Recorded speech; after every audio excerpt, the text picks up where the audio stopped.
I wasn't going to film today. I just arrived in Da Nang, Vietnam, but when I saw this chart, I scrapped my plans because what's setting up in Palantir right now is too damn clean to ignore. So forget the lighting, forget the background, focus on this. This is one of those setups that doesn't come often. Momentum is building, price is coiled, everything is lining up, and if you miss it, that's on you.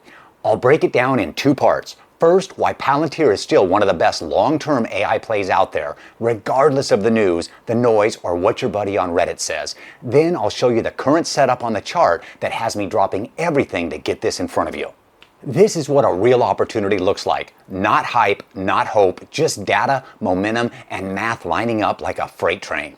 And near the end of this video, I'll show you the exact indicator I'm using to spot this setup. I'm not saying it'll make you rich, but it sure as hell helps me cut through the noise. Let's get into it. Everyone thought defense cuts killed Palantir.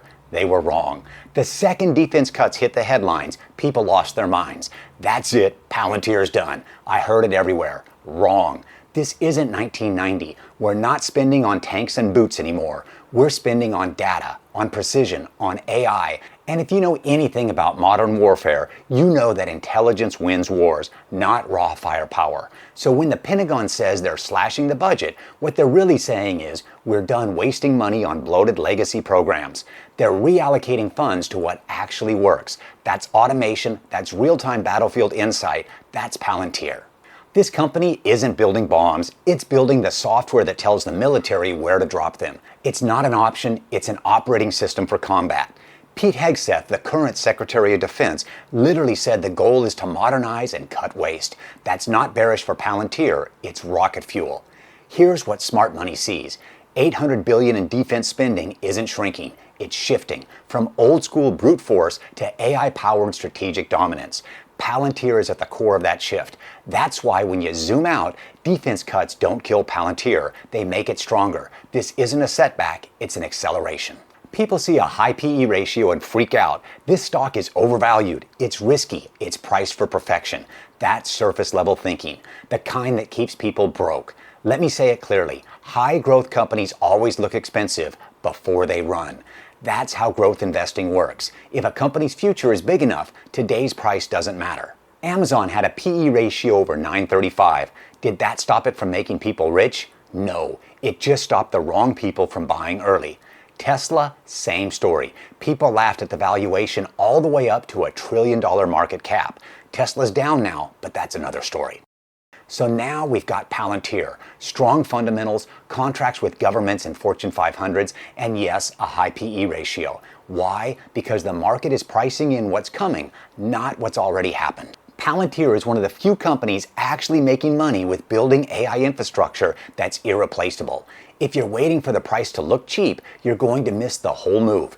You don't want cheap, you want powerful. The PE isn't a warning sign, it's a signal that people see the upside. They're willing to pay now because they believe it's going higher later.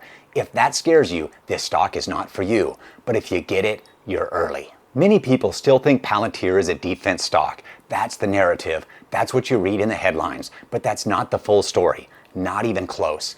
Palantir is the brain of military operations. Yes, but it's also the engine powering commercial giants across healthcare, manufacturing, energy, finance, you name it.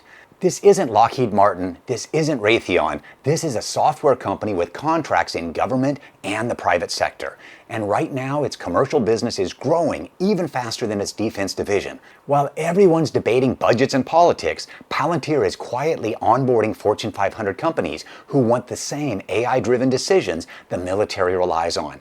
And they're paying for it. Healthcare providers are using Palantir to optimize patient outcomes. Energy companies are using it to manage operations at global scale. Manufacturers are streamlining supply chains in real time. Same AI, same platform, new markets. That's the real story here. Palantir isn't just winning wars, it's winning boardrooms. So while the world argues over defense spending, Palantir is out there landing commercial clients, expanding margins, and increasing recurring revenue. And once Wall Street wakes up to how deep those commercial roots go, that's when the rocket ignites. Let's talk about the perfect technical setup. This is where it gets real. Forget theories, narratives, and what people think might happen. This is the chart. This is what's actually happening right now. Palantir is in a momentum squeeze. You can see it. The red dots mean the price is tightening, volatility is drying up, and when that happens, pressure builds fast. Think of it like a loaded spring. Every day the squeeze holds, more energy builds underneath the surface. When it breaks, it usually breaks hard. Now layer that with this. Momentum just flipped up. That's the yellow label on the screen labeled Momo up. It means buyers are in control, momentum is positive, and when you get a squeeze firing with upward momentum, that's one of the highest conviction signals we can get. This is what I look for. Not news, not opinions, a clean, repeatable pattern. And this one's setting up right now. Alignment like this is rare. This is the kind of setup I act on. Not someday, not maybe, right now. And if you're wondering how I spotted it, this is the Momentum Dream Indicator, which I built for myself. I didn't build it to sell anything. I built it because I was tired of chasing noise. I needed clean signals I could trust, and it shows me three things. 1, where momentum is heading.